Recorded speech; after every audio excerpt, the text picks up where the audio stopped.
have this to say. I noticed something very interesting today. Obviously, the Enforcement Directorate had summoned Abhishek Banerjee, so he could not attend the Alliances Coordination Committee meeting, which was held in the residence of Sharad Pawar at New Delhi. But I want to ask one thing, because this is a precursor to what is to happen going forward. Why is it that no other senior TMC leader was there? Could Saugata Rai have not come? Could Kakoli Dastidar not have come in Abhishek Banerjee's presence? Could Mahua Moitra not have come in Abhishek Banerjee's presence? Could the embattled Nusrat Jahan not have attended in Abhishek Banerjee's presence? Could Shantanu Sen not have attended in Abhishek Banerjee's absence? So the limited point I'm making is, people who say that BJP is all about Modi and Shah. Arey, aapki Mamata Didi was in Dubai. Your Abhishek Banerjee was cooling his heels being interrogated by the ED. But what about your 22 plus members of parliament? Why could not even one of them attend the coordination committee on the TMC's behalf? What are you insinuating? That they boycotted? I'm simply not insinuating anything, but simply showing the mirror to this fractious alliance, that TMC, which is supposed to be an integral part of the alliance along with JDU and DMK and the Congress, of course, which is the fulcrum of the alliance, when one or two leaders are missing, there is no representation from that party, and this party's supremo, Mamata Banerjee, when asked by Ranil Wickremesinghe, do you see yourself as the prime ministerial candidate? With an ooh and ah, she says, oh, the people will decide. Oh, ooh, that is, oh my goodness, people will decide, but you could not even send a representative to an important coordination committee meeting, point number one, and very quickly, point number two. On the 17th of August, BJP released its first list of 39 candidates for the Madhya Pradesh elections. We have already hit the ground running, and how? And maybe after today's CEC meeting or in the next 24 hours, we will be releasing hopefully our second list. Okay. And यहाँ coordination committee के आधे members आए नहीं, बाकी आधे like Raghav Chadha कहते हैं, oh, A Raja is a small leader, and बाकी other leaders like Sanjay Raut are busy saying that Manipur shares the border with China. ये हाल है alliance का. They are wiped out even before this. Let's steer it back to the coordination committee. Mr. Narayanan, respond. And just to, for the benefit of our viewers, here is what Sanju Verma was referring to. Since you brought up the issue of the trust deficit. Now, Trinamool Congress did not send a representative. The JDU also, Nitish Kumar, of course, was not a part of the coordination committee meeting, but Lallan Singh was.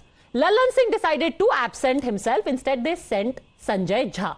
The question many people are asking is there a rumbling under the surface about wanting to have a convener declared, wanting to have a PM face declared? Everyone wants it a little bit. They are not saying it overtly. And Mamata Banerjee is the most recent one. Let's listen in to her interaction with Ranil Wickremesinghe.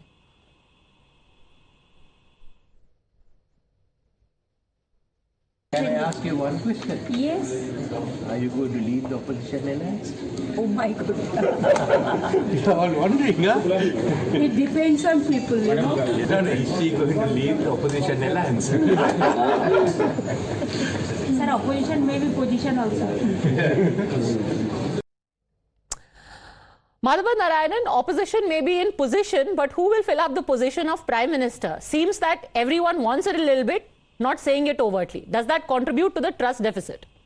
Yeah, absolutely. I mean, let's go back. I mean, Mamata Banerjee was present at the dinner thrown for the G20 delegates. That itself shows that she has a mind of her own. And that is not fitting into the simplistic formula that I.N.D.I.A is talking about. And as far as the position is concerned, having watched opposition politics for 3 decades now, or maybe a little bit more, I can tell you that opposition doesn't ever get to announcing Prime Minister candidate, even after elections, even after they're won. So I have very low or close to zero expectation on the front. Seat sharing and agenda are the things that I would be looking for next rather than Prime Minister, because Mr. Modi has presidentialized the country's consciousness in politics, but the country still follows the parliamentary system. And that is the preferred option in which coalitions are formed and leaders are chosen later. So there is a There are possibilities of pre-election alliances, which is what the India alliance is all about. There is also the possibilities of post-electoral understanding based on outcomes and seats. All possibilities exist, and this is something that the parliamentary culture walas are extremely aware of. So, this is the case of that old Panchatantra story about the stork and the fox. It all depends on whether you're looking at from the stork's point of view or the fox's point of view. Somebody eats in a plate, somebody eats in a jug. Somebody wants a presidential approach to parliamentary elections. Somebody wants a coalitional approach to parliamentary elections. Okay. People play on their strengths. It is not, just as it was quite interesting to see Ms. Sanju Verma talk in detail about TMC. And I was also amused to think that, okay, wow, she knows more about TMC than perhaps the TMC people. Okay, I think she has a quick There right are to ways reply. of looking at things. Okay. There are ways of looking at Okay, quick right to reply. Then I really must bring in the JDU, please. Yes. Madhavan Narayanan is a wordsmith, and I think he paid me a left-handed compliment. I'll obviously take it as one. But I just have this to say to him, and this is in light-hearted humor. When you talk of elections in India, the Lok Sabha elections being presidentialized, to borrow your phrase, Mr. Narayanan, I think they were presidentialized way back in the 1980s, when Rahul Gandhi's father, Rajiv Gandhi, won with a thumping majority of more than 400 seats. So the limited point I'm making is that whether we like it or not, we are a vibrant parliamentary democracy, but the personality cult cannot be weeded out, especially when you're talking of a leader like Narendra Modi, who after being in power for 9.5 years, forget about being anti-incumbent, wave affecting his chances. We are actually now seeing the transition from anti-incumbency to pro-incumbency in many states, be it Uttar Pradesh, where the double engine formula worked beautifully well, be it Uttarakhand, where the double engine formula worked wonderfully well, be it Assam, where the double engine formula worked wonderfully well, be it Manipur, where the double engine formula worked wonderfully well. Even in Himachal Pradesh, it was a very tight contest. I will grant that, yes, Karnataka was one where we lost fair and square. So my limited point is, where will you get a leader from the alliance who comes even this close to Narendra Modi? Is it Rahul Gandhi? Is it Kejriwal? Is it Lalu Yadav? Is it Tejaswi Yadav? Maybe is it's it Mamata Nitish Benerjee. Kumar? Is it Mamata Benerjee? But Mamata Benerjee has zero presence outside Bengal. She said we will win Tripura, Bengal. To be fair, Devagowda had zero presence outside Karnataka before he became Prime Minister. Devagowda Padmaja, Devagowda is exactly the reason why this alliance will falter. I have said this on your debates. Okay. Beat Devagowda, beat I.K. Gujral, beat Chandrasekhar. Every non-Congress government was pulled down by Congress.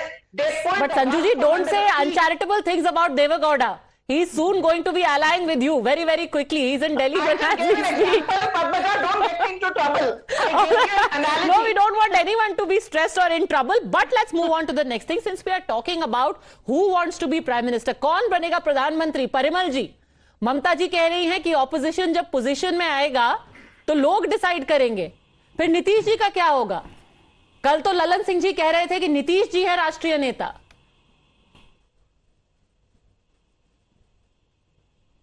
Padmaja ji, you are acting as a media person of BJP.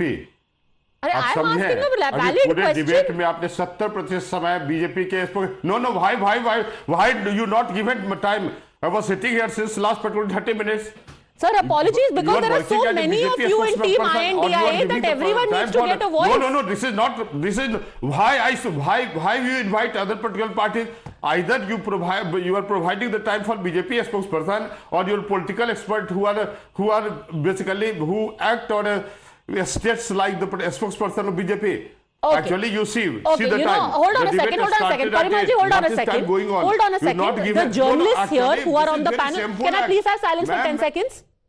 Parimalji, please do not brand people who are journalists as spokesperson for the BJP. Madhava Narayanan and Ram Kripalji are journalists in their own right and they are giving political commentary.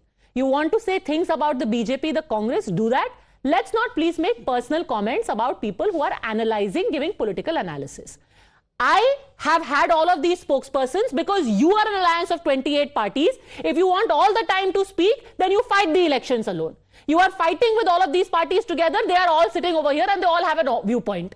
When you will have one common spokesperson, then you will get all the time as much as the BJP gets. Now, please answer the question. No, actually, what is the meaning of this? You just want to take one statement from me.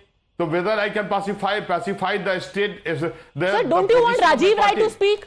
Don't you want Lokesh Jindal to speak? You think they should shut up? No. Everything I will answer. You were raising the question. Actually, Sanju Verma was saying that the credit to host G20 summit goes to Narendra Modi. The credit goes to the people of India first.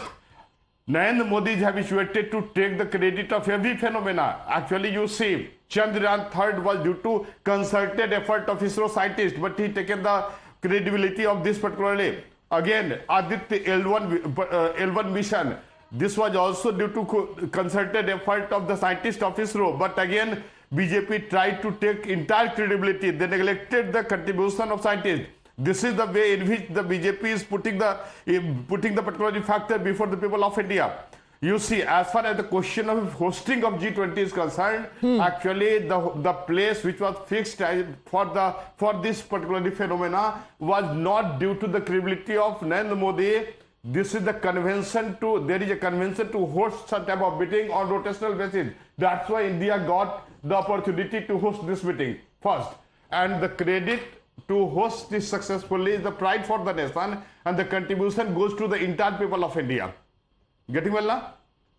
Again, second aspect, as far as the question of what question you are raising, you say, Padmaji, what question you want to put? Can I ask a question, Parimalji? I'm so happy you've had your say entirely about G20. Now my question is, if Mamata ji also wants to be Prime Minister, then what happens to Nitish ji?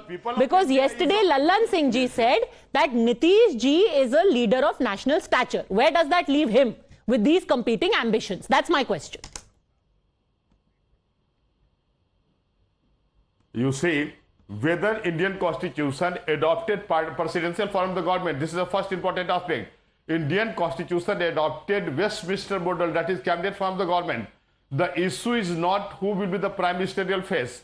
Actually, as far as the question of our Honorable Nitish Kumar is concerned, he is most qualified person to be elected as the Prime Minister of India, but in the national interest, he not put any demand. He was not interested to become the convener of I.N.D.I.A alliance. He is not interested to be announced as the Prime Minister candidate. This is the job of Narendra Modi or BJP person. Actually, my leader is working for the socio-economic and political justice.